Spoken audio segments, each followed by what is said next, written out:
Hi, and welcome to Market Insights. Now, markets are stormy with ongoing trade tensions and geopolitical crises. Now, this week, inflation data from the US, GDP figures from the UK, and earnings from major global companies such as Walmart and Alibaba may bring further volatility to the markets. So let's take a closer look at the key events that could drive the markets in the days ahead.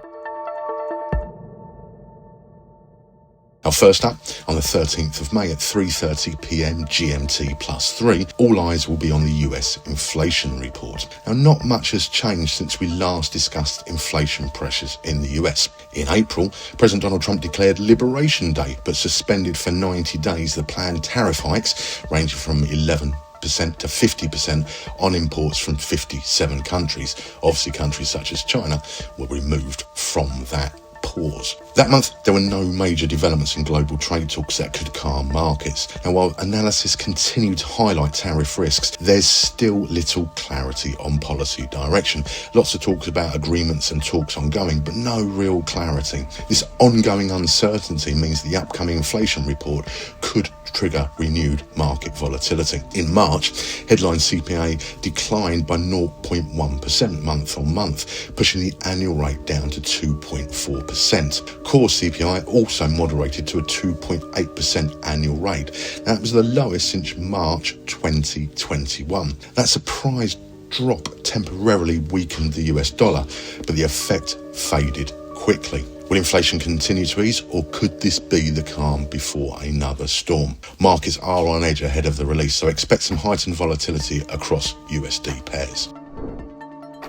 Now, secondly, it's UK GDP growth rates. We're turning our attention to the UK. GDP data is due on the 15th of May at 9 a.m. GMT +3, and it could well offer a clearer picture of its uneven recovery. Now, in February, the UK economy surprised markets with a 0.5% growth figure, beating the 0.1% forecast, and January's contraction was revised from 0.1 negative to flat. Now, while encouraging, analysts warn that growth may not be sustainable. April brought a wave of rising costs in the UK. Utility bills, council taxes and business levies all surged, threatening both household spending and corporate investment. The UK was also dealing with a blanket 10% US tariff on nearly all exports, adding pressures to its trade outlook. That's everything else except for those that have already been hit with a 25% tariff. But obviously discussions are ongoing on those. Now, as the economy has only grown in 4 of the last 9 months, the market will be watching closely for clues on whether this rebound can continue or if the economy is losing steam again. These figures are going to be pretty key in terms of the economic outlook for the rest of this year. Okay, back to the US now.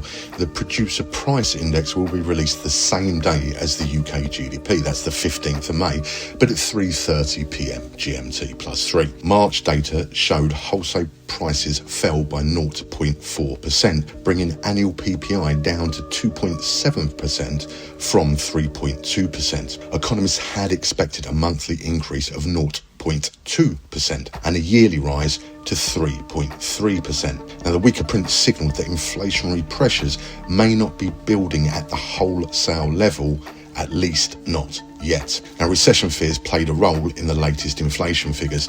The sharp decline in PPI was partly driven by growing concerns that aggressive changes in US trade policy could slow global economic growth. As the data eased some inflation concerns, the US dollar weakened against major currencies, but only in the short term as markets turned their attention to broader economic risks. Now, this week, don't just watch the numbers, dig into those details to try and figure out what might happen in the markets, and certainly don't forget your risk management techniques.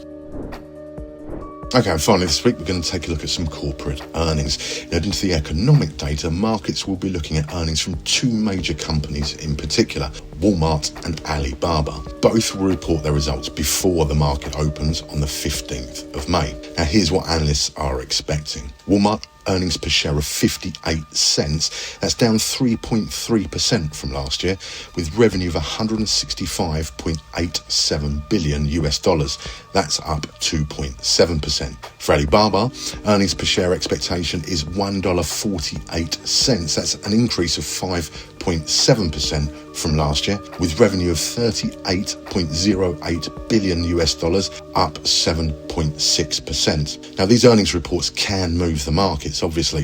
If the results are better than expected, stock prices could rise, while weaker results might lead to declines. With global tensions high, tariffs, etc., we could see more intense market reactions. That wraps up this week's Market Insights. Between key inflation data, GDP figures and major earnings reports, markets are poised for potential turbulence. Stay informed with our news and analysis section, and remember to use your risk management techniques. Thanks for watching, and we wish you luck with your trading in the week ahead.